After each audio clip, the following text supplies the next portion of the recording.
Welcome to our beautiful school library. First and foremost, I hope that you and your family have had a wonderful winter break. We finished the end of last term impressively with a delicious Christmas dinner and a magical candlelit carol service, and with a proud and remarkable record of no student COVID cases on campus over 4 terms. And then Omicron entered the picture. The next month may well be one of the more challenging periods of the pandemic. Our team here at Shawnigan has responded to the speed and intensity of its spread and a series of public health orders. In these challenging times, with the need for important and swift decision-making, we know that not everyone will agree with BC's or the school's approach at times, but we will continue to try to make the best decisions in uncertain territory for our boarding school context, with community members' well-being at the heart of our decision-making.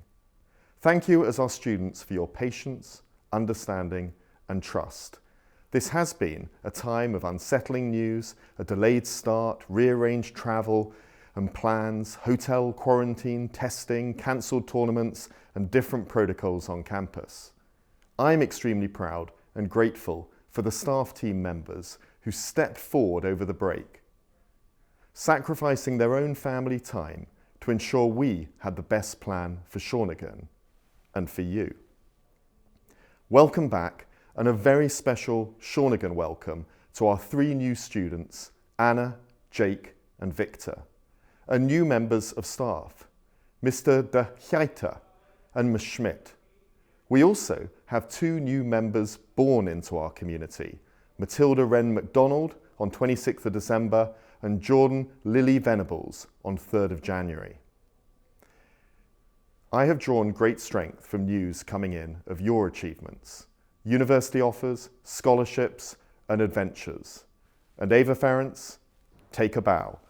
Ava was selected as one of 30 Canadian athletes selected in RBC's training ground out of 4,500 entrants, evaluated on speed, power and endurance for her potential to one day represent Team Canada, a first for Shawnigan, a reflection of our outstanding rugby programme and a remarkable individual achievement. In the weeks ahead, as we yet again adapt in order to see out the Omicron spike, we need to look for these moments. I felt quite inspired over the break when I read all the tributes across the world for South Africa's Archbishop Desmond Tutu, known affectionately as the Arch, much as we call our Rev, the Rev. We have books, of course, on Desmond Tutu in our library. He was one of the world's leading human rights activists, a non-violent opponent to apartheid, the conscience of his country, the voice of the voiceless, a Nobel Peace Prize laureate. He displayed both a moral and a physical courage. His unwavering optimism against great odds and his boundless faith in humanity inspired many. His self-chosen epitaph reads, "He laughed, he cried, and he loved."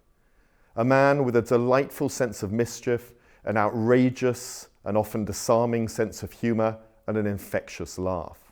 You are so handsome. How many girlfriends have you got? Actually, I think too few.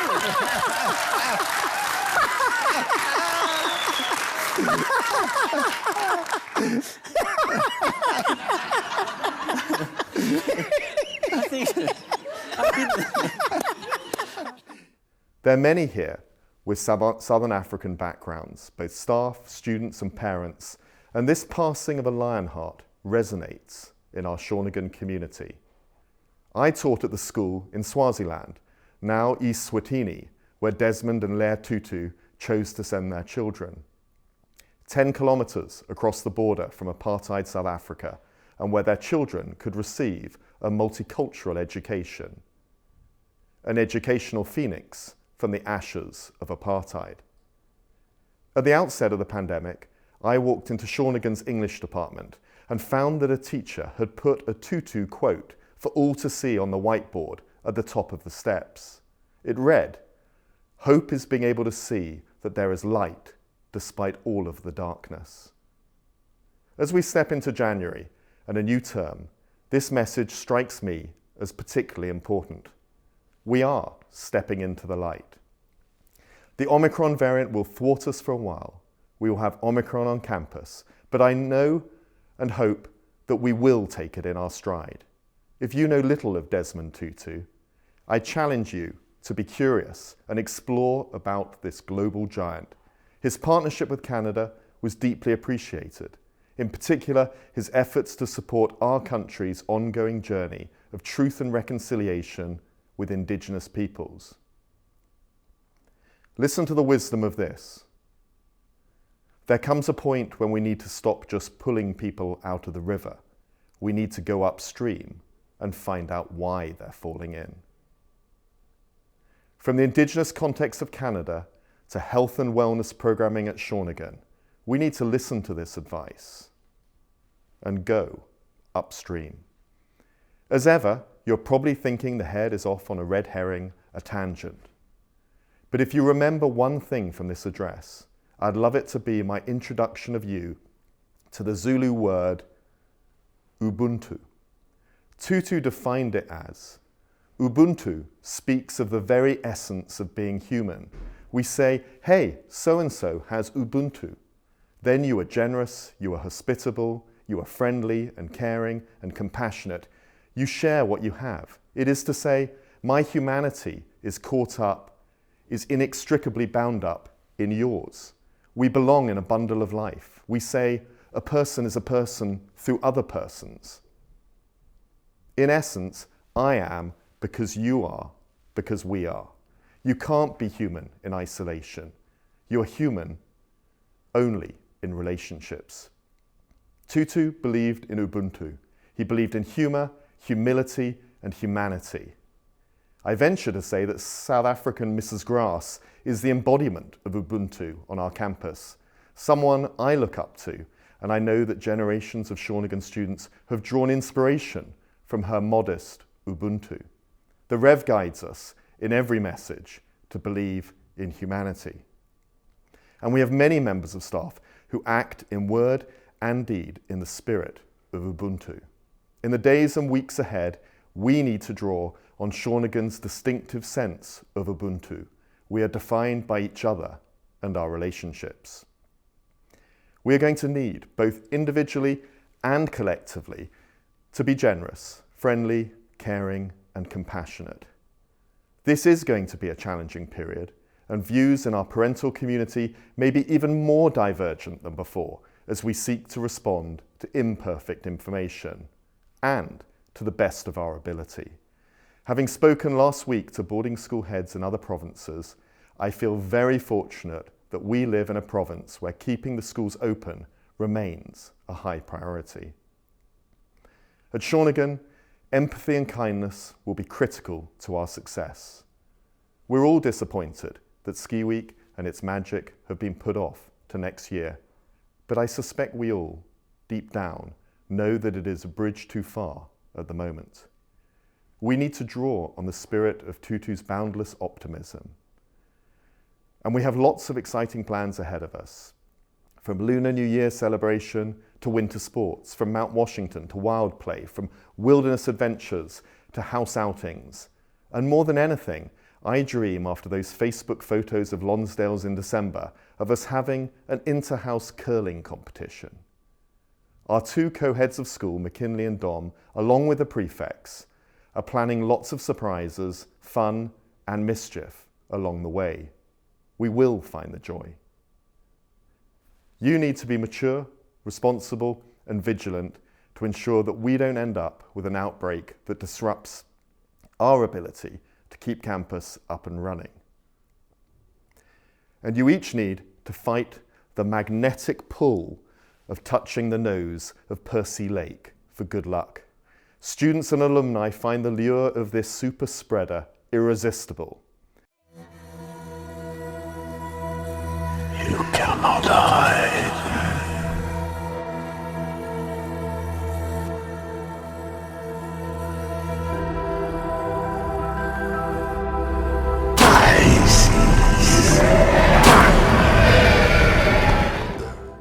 If we get our approach right, we can look forward to a wonderful time between now and the end of the academic year, and to giving our grade 12s an unforgettable final chapter at Shawnigan. As ever, we will take everything in our stride.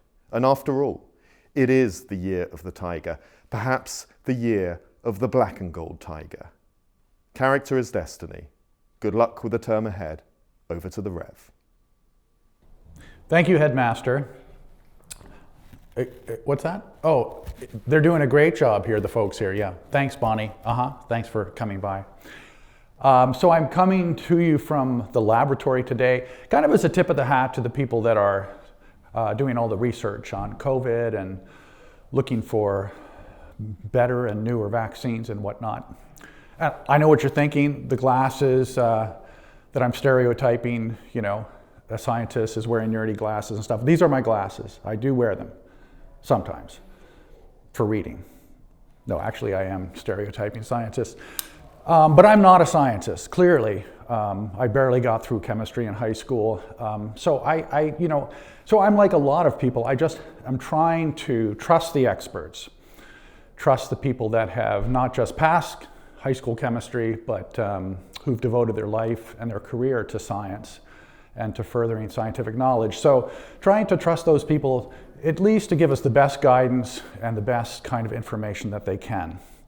And good, solid, even if it's a guess from an expert, is always better than uninformed opinion. So that's where I think all of us should be. But though I can't say anything about the science of COVID, I can say a few things about it. And one of the things, just one thing I wanted to say today, is that I see little bits left, little vestiges left of still feeling embarrassed. Those of us who get COVID still feel a bit embarrassed about having COVID, as if it's something that we've done to ourselves or something we're responsible for. And there's no reason to be embarrassed about getting COVID. There's no shame. In fact, it's probably not helpful, because what we do is we kind of keep it a secret, and we need to talk about it. So we shouldn't feel ashamed, shouldn't feel necessarily proud either, but what we should feel is that this is a very common human experience. It's something that connects us to the rest of humanity. If you think about it, more people have gotten COVID than have cell phones on the planet. So it's one of the things that probably has unified us as a human species more than anything else over the last few years. So no need to feel embarrassment whatsoever. If there's anything that we should feel embarrassed about, it's that COVID has resulted in us in human beings getting into separate camps, fighting each other over things like prevention and cure and things like that. Things, again, which 99% of the population know absolutely nothing about. So my message is, don't be embarrassed about COVID. It's something that we all are sharing, and we should listen to the experts, We're all in the same boat, and of course that boat is certainly on rocky seas these days, but we have good pilots, good navigators, people that are working hard to help us navigate through this time. And so we're actually, we really need to trust and support those people around the world, and even here at Shawnigan, the people that are working to make sure that we're doing all the right things. And you know what they are. So keep wearing your masks, keep washing your hands, and keep maintaining distance from people that you're not bubbled with, certainly. So I just want to end with a blessing for the year. Already in the first few days, 2022 has turning out to be the most unusual year I've ever lived through so far, and it's only a week or so old. So we just ask God's blessing on this year, that it would be a year where we would learn more about ourselves, more about the world, lots of opportunities to see things in different ways, and that we would continue to lean on each other and support each other in order to get through this. I also ask a blessing on the people that are taking responsibility to kind of navigate us through this time, the people that are providing not just scientific and statistical information to us, but people that are making hard decisions. People, again, around the country, and especially the people that are here at Shawnigan helping us through this time. And of course, a blessing on all of you, that you would have the energy to get through the next weeks and months, and that you would be able to enjoy all of the little things. all of the things like friendship, food, fresh air, fun, all the things that we at Shawnigan still have an abundance of. So, bless you all. Oh, excuse me, doctor, what's that purple smoke?